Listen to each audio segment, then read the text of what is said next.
Hello दोस्तों, स्वागत है आपका अपने चैनल नॉलेज सीट पे। और मैं रमन कुमार आपके साथ आज एक बहुत ही इंपॉर्टेंट इन्फॉर्मेशन साझा करने के लिए आया हूँ, क्योंकि आप देख सकते हैं कि यहाँ पे यूजीसी एनटीए का ऑफिशियल वेबसाइट खोल रखी है। क्यों खोल रखी है उसका रीज़न भी बताऊँगा, क्योंकि आज एक सडन 4 बजे के आसपास एक ऐसा ट्वीट आया जिसके कारण हम यहाँ पे हैं। और आगे का हमारे 50 दिन का लगभग 1.5 महीने का सफ़र मतलब एक तरीके से गाइड हो चुका है कि हमें अगले 1.5 महीने में क्या करना है, क्यों करना है, क्यों मैं ये बातें कर रहा हूँ, ये सब आपको इस वीडियो में पता चलेगी। जैसे कि आप देख सकते हैं, सबसे पहले अगर बात शुरू करें तो बात शुरू करते हैं इस ट्वीट से। आप इसको देख सकते हैं कि ये ट्वीट क्या है। ये ट्वीट किया है जगदीश जी ने, जो कि चेयरमैन है। तो इन्होंने क्या किया कि इन्होंने एनटीए, जिसका कि पूरे कैलेंडर में कहीं भी जिक्र नहीं था एग्ज़ाम के बारे में, बट बच्चे कॉन्स्टेंटली पूछ रहे थे कि कब होगा एनटीए नेट का एग्ज़ाम, जो कि साल में 2 बार होने वाला था, पर इस बार कोई उसकी इन्फॉर्मेशन ही नहीं थी, कुछ नहीं था। तो उसका क्या था, एकदम से ट्वीट किए सर ने और यहाँ पे बताया कि कब उसके फॉर्म आने वाले हैं और कब एग्ज़ाम होने वाले हैं। सीधा एग्ज़ाम डेट्स तक भी बता दी। तो अगर हम फॉर्म की बात करें और डेट्स के एग्ज़ाम की बात करें तो अभी हम देखेंगे कि ऑफिशियल साइट पे भी इसका नोटिस आ चुका है। स्टेप बाय स्टेप हम सारी प्रोसेस देखेंगे और पूरा एग्ज़ाम पोर्टल भी खुल चुका है। आप एग्ज़ाम एप्लीकेशन भी मतलब अप्लाई कर सकते हैं एप्लीकेशन फॉर्म से, ठीक है। तो अगर जैसे पहली बात हम करें अगर हम साइट से, तो देखिए साइट पे आप देख सकते हैं यहाँ पे कि ऑफिशियल नोटिस आ चुका है। मतलब ऑफिशियल नोटिस की बात करूँ तो यहाँ पे एनटीए ने पूरा पब्लिक नोटिस दे दिया है कि किस तरीके से उसका प्रोसीजर होने वाला है अगले 2 महीने का, कैसे वो एग्ज़ाम कराएगा, किस डेट को उसके एप्लीकेशन फॉर्म बंद हो रहे हैं, कब उसकी फ़ी पोर्टल बंद होगा। तो देखिए यहाँ पे आप देख सकते हैं, यहाँ पे सीधा बताया गया है कि इस बार क्या है 83 सब्जेक्ट्स में एग्ज़ाम एनटीए कंडक्ट कराने वाला है, ठीक है। और एग्ज़ाम के फॉर्म की बात करें तो देखिए एप्लीकेशन जो है 29 दिसंबर से चालू हो रहे हैं। मतलब कि आज रात 10 साढ़े 9 बजे से एग्ज़ाम एप्लीकेशन पोर्टल ओपन हो चुका है। आप अपने फॉर्म फिल कर सकते हैं, ठीक है। और ये आप फिल कर सकते हैं 17 जनवरी 5 बजे तक। ध्यान रखिएगा 17 जनवरी 2023 इवनिंग 5 PM तक आप इस फॉर्म को फिल कर सकते हैं, ठीक है। आगे देखें, अगर हम बात करें किसकी फ़ी पेमेंट की, तो देखिए यहाँ पे ध्यान दीजिएगा 17 जनवरी को एग्ज़ाम एप्लीकेशन फॉर्म फिल होने की लास्ट डेट है, बट फ़ी पेमेंट के लिए इन्होंने दिया है कि 18 तारीख तक आप रात को 10:50 तक फ़ी पे कर सकते हैं, ठीक है। आगे अगर करेक्शन विंडो की बात करें तो करेक्शन विंडो भी इन्होंने तुरंत खोलने की बात की है कि 19 से 20 तारीख 2 दिन आपको करेक्शन विंडो के लिए मिलेंगे। 2 दिन आप करेक्ट कर सकते हैं अपना फॉर्म, ठीक है। फिर अगर आप बात करें एग्ज़ाम सेंटर की तो फर्स्ट वीक ऑफ फरवरी इन्होंने बोल रखा है, ठीक है। एडमिट कार्ड जो है सेकंड वीक ऑफ फरवरी में दे देंगे, ठीक है। उस टाइम आप जानते हैं कि गेट एग्ज़ाम भी होंगे, ठीक है। और फिर अगर डेट ऑफ एग्जामिनेशन की बात करें, जो कि ऑलरेडी वो ट्वीट्स में बता चुके थे और यहाँ पे ऑफिशियल नोटिस में आ चुका है कि 21 फरवरी से 10 मार्च, देख सकते हैं आप 21 फरवरी से 10 मार्च तक इस बार एग्ज़ाम होने वाले हैं, ठीक है। और अगर हम बात करें कि एप्लीकेशन फ़ी कितने वाली होती है, तो लास्ट टाइम जितनी फ़ीस थी सेम उतनी है। 1100 यहाँ पर जनरल के लिए है और 550 ओबीसी और जनरल ईबीएस के लिए है। बाकी सभी कैटेगरीज के लिए 275 है एप्लीकेशन फ़ीस, ठीक है। ये ऑफिशियल नोटिस आप देख सकते हैं यहाँ पे साइट पे ऑलरेडी मिलेगा आपको। अगर आप डाउनलोड करना चाहते हैं डायरेक्ट वेबसाइट से डाउनलोड कर सकते हैं, ठीक है। अब बात करते हैं हम एप्लीकेशन फॉर्म की, ठीक है। एप्लीकेशन फॉर्म भी यहाँ पे इन्होंने पोर्टल ओपन कर दिया है। आप यहाँ से सीधा एप्लीकेशन पोर्टल पे जा सकते हैं, ठीक है। देखिए आपके पास इस तरीके का कुछ विंडो आएगी ओपन करने के बाद। अब इसमें क्या है कि यहाँ पे हमें करना होगा एक नया रजिस्ट्रेशन। हर एग्ज़ाम के यहाँ पे भी एक डाउट आता है बच्चों का कि क्या पिछली बार हमने एग्ज़ाम के लिए रजिस्टर किया था तो क्या हमें पिछली रजिस्ट्रेशन आईडी यूज़ करनी है या नया रजिस्टर करना है। तो हर किसी बच्चे को यहाँ पे नया रजिस्ट्रेशन करना है, ठीक है। तो देखिए अगर हम नया रजिस्ट्रेशन करते हैं तो कुछ इस तरीके का आपके पास एक विंडो खुल जाएगी, ठीक है ना। देखिए अभी यहाँ पे आप देख सकते हैं कि यहाँ पे पूरा एक पेज, काफ़ी सारे इंस्ट्रक्शन है, ठीक है। उससे पहले यहाँ पे आ जाता है आपका इन्फॉर्मेशन बुलेटिन, ठीक है। इसको अगर हम देखें कि इन्फॉर्मेशन बुलेटिन में क्या दे रखा है, तो देखिए कुछ इस तरीके का इन्फॉर्मेशन बुलेटिन दे रखा है इन्होंने। और इसमें आपकी कंप्लीट इन्फॉर्मेशन है रिगार्डिंग फॉर्म फिलिंग, किस तरीके से कौन सी डेट कब तक यहाँ पे होने वाला है, ठीक है। और अगर हम देखें तो देखिए पहला पेज है, बट इन्होंने क्या कर रखा है, इन्होंने डेट दे रखी है 2022, मतलब ये पिछले साल वाला इन्होंने as it is copy paste कर दिया है, ठीक है ना। तो इससे हम आइडिया ले सकते हैं बाकी सारी इंपॉर्टेंट डेट्स एंड सब इन्फॉर्मेशन इसने ऑलरेडी किस में दे रखा है। यहाँ पे नोटिस जो था हमारा उस नोटिस में ऑलरेडी मिला हुआ है हमें, ठीक है ना। यहाँ पे सारी इन्फॉर्मेशन दी हुई है इंपॉर्टेंट डेट्स और फीस की बात करें तो, ठीक है। आप देख सकते हैं शायद इसको, ठीक है। और बाकी जो इंस्ट्रक्शन है हमारे वो इसमें दे रखे हैं कि किस तरीके से हमें फॉर्म फिलिंग करनी है, क्या एलिजिबिलिटी होने वाली है, किस तरीके का क्राइटेरिया फुलफिल करना है। हर बार क्वालिफाइंग एक क्राइटेरिया सेट किया होता है, एज का बहुत क्राइटेरिया होता है, ठीक है। ये सब इसमें इंफॉर्मेशन इसमें दी रखी है, ठीक है। अब जैसे अगर ड्यूरेशन की बात करें तो आप देख सकते हैं यहाँ पे 180 मिनट्स ऑलरेडी, ये हमें पता ही है कितना होता है, 3 आवर का एग्ज़ाम होता है, मतलब 180 मिनट्स, और इसमें कितना होता है 150 क्वेश्चंस होते हैं। 150 क्वेश्चंस में क्या होता है, 100 क्वेश्चन आपके पेपर 2 के होंगे और 50 क्वेश्चन पेपर 1 के होंगे, ठीक है। जर्नल ये शायद दिख पा रहा है आपको, अदरवाइज इसका साइज, ठीक है।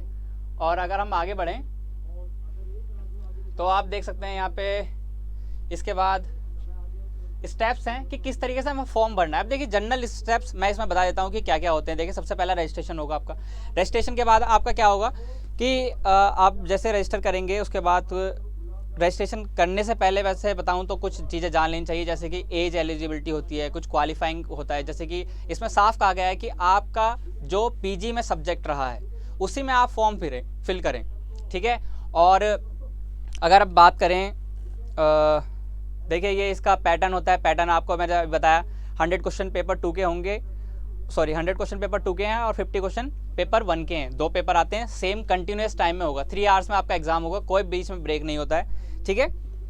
और अगर मीडियम ऑफ क्वेश्चन की बात करें तो यहाँ पे 2 लैंग्वेज में आते हैं आपके, हिंदी में और इंग्लिश में, ठीक है।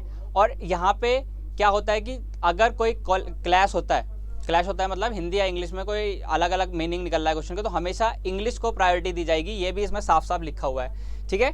मार्किंग स्कीम की बात करूँ तो यहाँ पे क्या होता है +2 फॉर करेक्ट आंसर एंड 0, मतलब जीरो का मतलब क्या है कि कोई भी नॉन निगेटिव मार्किंग, ठीक है ना। यहाँ पे अभी तक कोई भी निगेटिव मार्किंग नहीं है, ठीक हो गया। आगे बढ़ते हैं। देखो यहाँ पे एक बहुत ही कंफ्यूजिंग पॉइंट है जो कि है हमारा किसको, क्वालिफाइंग एग्जामिनेशन एलिजिबिलिटी को लेके देखो यहाँ पे 2 आएंगे। एक तो आएगा आपका मार्क्स कि पीजी में आपके कितने मार्क्स होने चाहिए। सेकंड पॉइंट आता है एज का, ठीक है। अगर मैं पहले बात करूँ, एक मिनट, पहले बात करते हैं हम अगर एज की। देखो भाई ये पॉइंट सबसे ज़्यादा इंपॉर्टेंट होने वाला है, एज। यहाँ पे लिख रखा है कितना, 31 ईयर्स। एक बार दोबारा से दिखा देता हूँ आपको कि देखो यहाँ पे लिखा हुआ है not more than 31 year on first day of month. देखो इस लाइन को अगर ढंग से पढ़ें तो इसका मतलब ये कहना चाह रहा है कि एग्जाम हो रहा है हमारा फरवरी में, तो 1 फरवरी को आप 31 से प्लस नहीं होने चाहिए, मतलब 31 से कम ही होने चाहिए। 30 ईयर्स 11 मंथ्स सम डेज, मतलब पूरे 31 ईयर्स के नहीं होने चाहिए। ये इसका कहने का मतलब है as on first day of exam month. आप साफ देख सकते हैं यहाँ पे इन्होंने बहुत ही स्पेसिफिकली लिखा है इस बात को, ठीक है ना। ये हो गया आपका फर्स्ट पॉइंट जर्नल के लिए। ध्यान दीजिएगा एज लिमिट अलग अलग के लिए अलग होती है। अलग अलग का मतलब क्या है कि देखिए यहाँ पे हमारे पास एक है जर्नल कैटेगरी जिसके पास है 31 ईयर, ठीक हो गया। अभी हम सिर्फ जर्नल मेल की बात कर रहे हैं। अब अगर आती है हमारी other categories, OBC, ST, SC और फीमेल, ठीक है, इन सबको दिया जाता है 5 ईयर का रिलैक्सेशन। साफ साफ लिखा है ना, मैक्सिमम ऑफ 5 ईयर्स। किस किस को, OBC, women, ST, SC, PWD, third gender, हर किसी को, जर्नल मेल के अलावा हर किसी को रिलैक्सेशन दिया जाएगा 5 ईयर का। तो ये कितना हो जाएगा भाई, ये हो जाएगा तुम्हारा 36 ईयर्स, मतलब कि 36 ईयर्स किसकी वैलिडिटी है, एलिजिबिलिटी है, 36 ईयर से आप कम होने चाहिए जेआरएफ के लिए। ध्यान दीजिएगा यहाँ पे किसकी बात चल रही है, ये कर रहे हैं हम जेआरएफ की बात, कि अगर आप जेआरएफ के लिए अप्लाई करना चाहते हैं, ठीक है ना। अब यहाँ पे 2 कैटेगरी बनती है, ये तो आपको पता है कि एक है नेट की और एक होता है नेट प्लस जेआरएफ। तो ये जो सेकंड कैटेगरी है इसके लिए हम एज की यहाँ पे एलिजिबिलिटी देख रहे हैं, ठीक है। अगर हम बात करें सिर्फ नेट के लिए, तो नेट के लिए कोई आपकी अपर लिमिट नहीं है, आप कितने भी लिमिट मतलब कितनी भी एज पे नेट का फॉर्म भर सकते हैं, ठीक हो गया। आगे बढ़ते हैं कि आगे क्या एलिजिबिलिटी है। एलिजिबिलिटी दूसरी अपनी निकलती है मार्क्स को लेके, कि देखो मार्क्स का पॉइंट ये है कि कितने % मार्क्स आपके पीजी एग्जाम में होने चाहिए। तो देखो पीजी मार्क्स, पीजी में शायद पॉइंट ऊपर मिस हो गया हमसे, कि चलो मैं बता देता हूँ अगर इसमें मिस भी हो रहा है तो ठीक है। जैसे ये पे लिखा है देखो कि 55% मार्क्स आपके होने चाहिए पीजी में। पीजी मतलब आपका पोस्ट ग्रेजुएशन में जो भी सब्जेक्ट है उसमें आपके 55% मार्क्स होने चाहिए। अब यहाँ पे डाउट पॉइंट क्या आता है कि सर अगर हम अपीयरिंग है, हम पीजी में अभी एडमिशन लिया है, तो क्या हम इसका फॉर्म भर सकते हैं? क्या हमने एग्जाम पास किया तो हम वैलिड माने जाएंगे, या हमारा सर्टिफिकेट वैलिड होगा, कहीं वो बेकार तो नहीं जाएगा? तो देखो इसका सीधा सा आंसर ये है कि अपीयरिंग का मतलब होता है कि आपने एडमिशन ले लिया है, ठीक है, और पीजी को माना जाता है कि वो सिर्फ मतलब 2 साल में खत्म हो जाएगी, 2 साल के अंदर अंदर खत्म हो जाएगी। तो एनटीए भी साफ कहता है कि एनटीए का कहता है कि जिस दिन मेरा रिजल्ट आएगा, मान लेते हैं ये रिजल्ट वाला दिन है 29 दिसंबर, ठीक है ना, तो एनटीए कहता है कि 29 दिसंबर 2022 में अगर आपका रिजल्ट आया है और आप क्वालिफाइड हैं, तो आपको 29 दिसंबर 2024 से पहले पहले अपनी पीजी कंप्लीट करनी है विद 55% ऑफ मार्क्स, ठीक है ना। तो इसने अपना पॉइंट रख दिया 55% वाला और अपना 2 साल का वैलिडेशन भी दे दिया, ठीक है ना। 2 साल के अंदर अंदर आपको क्या करना है? क्वालिफाई करना है, ठीक है। अब इसको क्वालिफाई करके क्या हमें 55% मार्क्स लाने हैं? बिल्कुल। अब देखो यहाँ पे रिलैक्सेशन की अभी मैंने बात नहीं करी है, ये किसकी बात करी है? ये मैंने की है जर्नल की, जर्नल, ठीक है, EWS, इन सब के लिए कितनी मार्क्स की परसेंटेज चाहिए? मतलब 55%। और अगर हम बाकी कैटेगरी की बात करें, बाकी कैटेगरी में कौन कौन आएगा? जैसे OBC, ठीक है ना, यार है OBC और हमारा ST SC PWD third gender, ये इन सबको कितना चाहिए? हमारा 50%। 5% रिलैक्सेशन यहाँ पे है, तो कितना चाहिए इनको? 50%। दोनों को डिफरेंस आप समझ पा रहे हैं? एज का मैंने बताया, क्वालिफाइंग मार्क्स का मैंने डिफरेंस बताया, किसको रिलैक्सेशन मिल रहा है, कितना रिलैक्सेशन मिल रहा है, ये सब मैं आपको बता चुका हूँ, ठीक है। अगर हम बात करें आगे, तो आगे हमारे पास है फीस का मैं बता चुका हूँ, ठीक है ना। और मुझे नहीं लगता इसमें कुछ और बचा है। आप देखें रजिस्ट्रेशन प्रोसेस यहाँ से चालू हो जाती है, तो रजिस्ट्रेशन प्रोसेस में आपको सीधा दिखा देता हूँ कि रजिस्ट्रेशन प्रोसेस आपकी किस तरीके से जाने वाली है। तो देखो रजिस्ट्रेशन प्रोसेस आपने देखा, सबसे पहले हमने ये फॉर्म देखा था, कहीं लिखा हुआ था ऐसा, जब हमने फर्स्ट विंडो खोली थी सीधा वेबसाइट से, तो ये आया था जहाँ पे मैंने क्या बोला था कि आपको रजिस्ट्रेशन करना होगा, ठीक है। आपने रजिस्ट्रेशन पे क्लिक किया, उसके बाद आपके पास इस तरीके का फॉर्म आया जहाँ पे हमने देखा था, जहाँ से हमने स्टार्ट किया था, ठीक हो गया। यहाँ पे आप जाएंगे, यहाँ पे सारे इंस्ट्रक्शन आपको मिलेंगे पढ़ने के लिए कि देखिए जैसे पहला कि रजिस्ट्रेशन कैसा करना है, सारी इन्फॉर्मेशन भरनी है, आप पासवर्ड कैसा चूज़ करें, एक आपका रजिस्ट्रेशन नंबर यहाँ से बनेगा, ठीक है। फिर आपकी पूरी डिटेल्स हैं इसमें, वो मैं नीचे बताने वाला हूँ। यहाँ से आप प्रोसीड करके ना जिस विंडो पे जाएंगे वो कुछ इस तरीके की विंडो खुलेगी, ठीक है, आप देख सकते हैं यहाँ पे।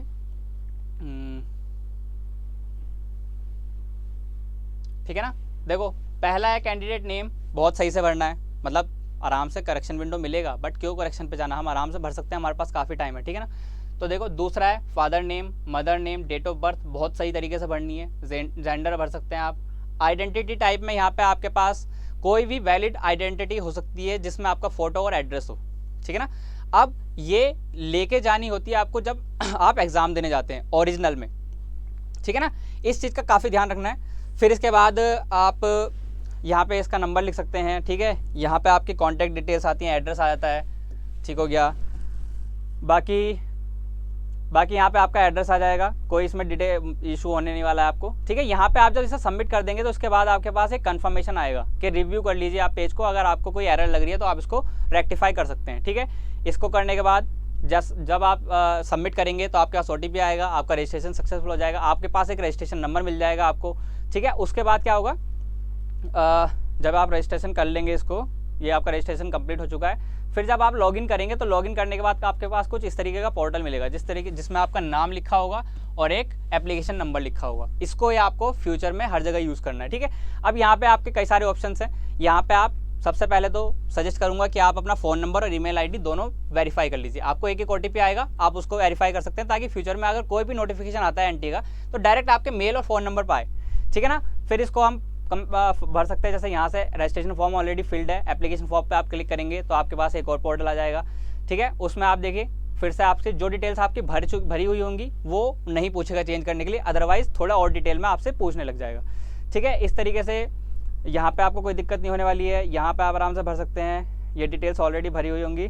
यहाँ पे आपके आता है फिर एजुकेशनल, कि आपने कौन सा एग्ज़ाम क्वालिफाई किया है, पीजी, यहाँ पे पास्ट स्टेटस होता है, अपीयरिंग होता है, ठीक है, कौन से ईयर में किया है, ठीक है, ये सब आ जाएगा। यहाँ पे क्या परसेंटेज पूछ लेंगे, सेव एंड नेक्स्ट, मतलब नेक्स्ट पेज पे चले जाएंगे। फिर इसके बाद आपसे आधार कार्ड की डिटेल पूछ ली। फिर यहाँ पे बहुत इंपॉर्टेंट पॉइंट आ रहा है कि किस पोस्ट के लिए आप अप्लाई कर रहे हैं। जैसा कि मैंने कहा यहाँ पे आपके पास 2 होते हैं, ठीक है ना। 2 कौन कौन से थे, एक था हमारे पास नेट और एक था नेट JRF।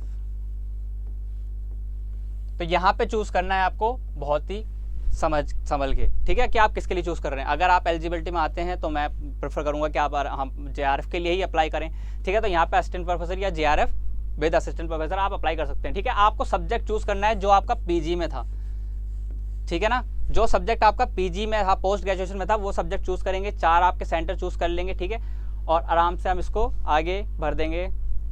फिर इसके बाद ये सब हो गया हमारे पास एजुकेशनल क्वालिफिकेशन।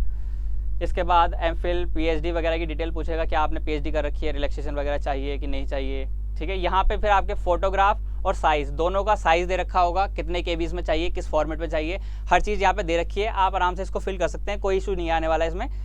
एंड इसके बाद फिर आपका रिव्यू के लिए आ जाएगा पेज। जब आप पूरा पेज भर चुके होंगे एक बार चेक कर सकते हैं। चेक करने के लिए लास्ट में ही बताता भी है, 1 मिनट। जैसे ये सारे टिक्स देते हैं, ये सारे टिक आप एक एक करके चेक कर सकते हैं कि कौन सा मिसिंग है, या दोबारा क्रॉस चेक कर सकते हैं। यहाँ टिक करके ऊपर देख सकते हैं कि क्या है मेरा सही है, क्या मैंने गलत भरा है। इस तरीके से आप पूरा फॉर्म भर सकते हैं और यहाँ पे आप फाइनली सबमिट कर सकते हैं। इसके बाद जब आप पूरा सबमिट कर देंगे तो आपको आएगा पेमेंट का ऑप्शन। पेमेंट आप किसी भी ऑनलाइन मीडियम से पेमेंट कर सकते हैं। इसके बाद जब आपका कंप्लीट फॉर्म हो जाएगा तो आपके तीनों ग्रीन टिक हो जाएंगे। ग्रीन टिक होने का मतलब क्या है कि आपने पूरा फॉर्म भर दिया है, ठीक है। इसके बाद कंप्लीट अगर फॉर्म भर देते हैं फिर आप कंफर्मेशन पेज डाउनलोड कर सकते हैं फ्यूचर के लिए, आपके रेफरेंस के लिए, ठीक है। इस तरीके से आप आराम से फॉर्म भर देंगे। जो आपका कंफर्मेशन पेज आएगा वो कुछ इस तरीके का आएगा। यहाँ पे आपका एप्लीकेशन नंबर होगा, एक बार कोड होगा। इस तरीके से आप पूरा आपका फॉर्म कुछ आएगा जहाँ पे आपकी फ़ोटो वगैरह, ट्रांजैक्शन ID सक्सेसफुल लिखा हुआ। लास्ट में आप इसको डाउनलोड करेंगे तो कुछ इस तरीके का आपको फॉर्म दिखेगा, ठीक है। तो मुझे लगता है कि लगभग मैं आपको सारी इन्फॉर्मेशन बता चुका हूँ कि इस फॉर्म में कैसे आपको फॉर्म फिलिंग करनी है, क्या क्या एलिजिबिलिटी का आप ध्यान रख सकते हैं। बाकी अगर आपको कोई भी इशू आता है तो आप कमेंट बॉक्स में लिख सकते हैं। और इसी तरीके से अगर आपको कोई डाउट लगता है या कोई भी क्वेश्चन लगता है तो आप आराम से हमसे पूछ सकते हैं, आपको बिल्कुल बताया जाएगा। और बाकी आप अपना लाइक, सब्सक्राइब, शेयर कर सकते हैं इस इन्फॉर्मेशन को। Thank you.